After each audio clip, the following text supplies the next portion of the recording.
श्री स्वामी चरित्र सारामृत पंचमोध्याय। श्री गणेशाय नमः। भव कानन वैश्वानरा अज्ञानतम छेदका भास्करा पूर्ण साक्षी परात्परा भक्ता खरा सदय तू गंगा जळ जैसे निर्मळ तैसे तुझे मन कोमल तुझशी स्तविता प्रेमळ सत्वर त्याते पावती विशेष गंगा जळाहून आपुले असे महिमान पाप ताप आणि दैन्य तुमच्या स्मरणे निवारती स्वामी चित्र करावया श्रवण श्रोते बैसले सावधान प्रसंगाहुनी प्रसंग पूर्ण रस भरित पुढे पुढे ज्यांचे सबळ पूर्व पुण्य त्या झाले स्वामी दर्शन ऐसे तोळप्पा आदी करून भाग्यवंत सेवे करी अक्कलकोट नगरांत एक तप पर्यंत स्वामी राजवास करीत भक्त बहुत जाहले वार्ता पसरली चहूकडे कोणासी पडता सांकडे धाव घेती स्वामींकडे राजे रजवाडे थोर थोर म्हणती भोसल्यांचे भाग्य परम स्वामी रत्न लाधले उत्तम नृपती ही भक्त निस्सीम स्वामी चरणी चित्त त्यांचे तेव्हा किती एक नृपती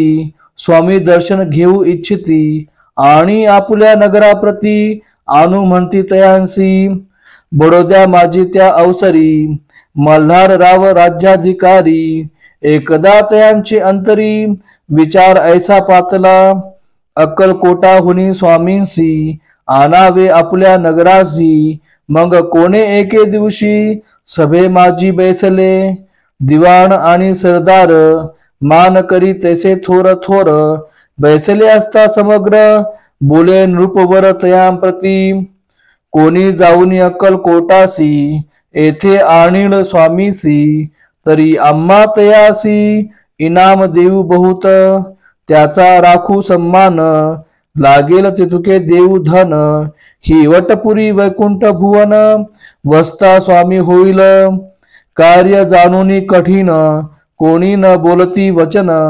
कोणा एका लागून गोष्ट मान्य करवेना तेव्हा तात्या साहेब सरदार होता योग्य आणि चतुर तो बोलता झाला उत्तर नृपा लागी परेसा आपुली जरी इच्छा ऐसी स्वामी ते आणावे वटपुरीसी तरी मी आणीन तयांसी निश्चय मानसी असो द्या ऐसे ऐकोनी उत्तर संतोषला तो रूपवर तैसी सभा ही समग्र आनंदित जाहली संजीवनी विद्या साधाया करिता शुक्राजवळीकच जाता देवी सन्मानिला होता बहुत आनंदे करुणी नृपती सह सकळ जने त्यापरी तात्यांशी सन्माने गौरव ओनी मधुर वचने यशस्वी हो म्हणती त्या बहुत धन देती नृपती सेवक दिदले सांगाती जावया अक्कलकोटा प्रती आज्ञा दिली तया तात्यांते तात्या साहेब निघाले सत्वर अक्कलकोटी आले नगर पाहुनी संतोषले जे केवळ वैकुंठ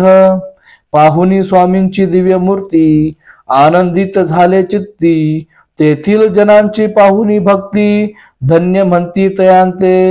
अक्कलकोटींचे नृपती स्वामी चरणी त्यांची भक्ती राजघराण्यातील युवती त्याही करती स्वामी सेवा आणि सर्व नागरिक तेही झाले स्वामी सेवक त्यांत वरिष्ठ चोळप्पाधिक सेवेकरी निस्सीम ऐसे पाहुनी तात्यांसी विचार पडला मानसी या नगरांतून स्वामीसी कैसे नेऊ आपण अक्कलकोटींचे सकल जन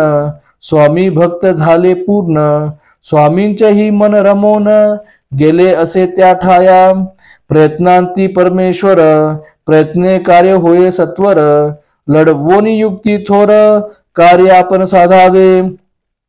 असा मनी विचार करुणी कार्य आरंभिले तात्यांनी संतुष्ट रहावे सेवक जनी ऐसे सदा करिताती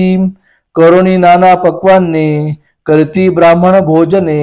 तिदली बहुसाल दाने याचक धने तृप्त केले स्वामीची या पूजे प्रती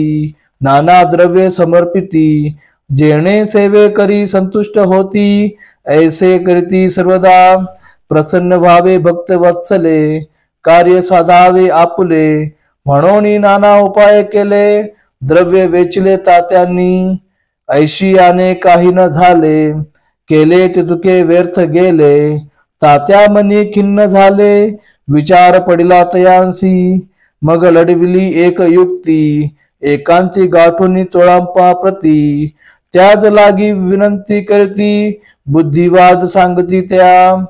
जरी तुम्ही समर्थासी घेऊन याल बडोद्यासी मग मल्हारराव आदरेंसी इनाम देतील तुम्हा ते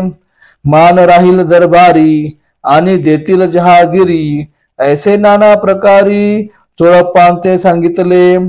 द्रव्ये न सर्व अवशा चोळप्पांसी लागली आशा तयाच्या अंतरी भरवसा जहागिरीचा बहुसाल मग कोणे एके दिवशी करीत असता स्वामी सेवेसी यतिराज तया समयासी आनंद वृत्ती बैसले चोळप्पाने कर जोडोनी विनंती केली मधुर वचनी कृपाळू होनी समर्थानी बडोद्या प्रती चलावे तेने माझे कल्याण मिळेल मला बहुत धन आपुलाही योग्य सन्मान तेथे जाता होईल ऐसे ऐकोनिया वचन समर्थांनी हास्य करोन उत्तर चोळाप्पा लागोन काय दिले सत्वर राव मल्हार नृपती त्यांच्या अंतरी नाही भक्ती मग आम्ही बडोद्याप्रती काय म्हणून चलावे पुढले अध्यायी सुंदर कथा पावन होय श्रोता वक्ता श्री स्वामी राजवदविता निमित्त विष्णुदास असे इति श्री स्वामी चरित्र सारामृत नाना प्राकृत कथा संमत सदा ऐकोत भाविक भक्त पंचमाध्याय गोडहा शिरस्तु शुभम भवतु श्री स्वामी समर्थ।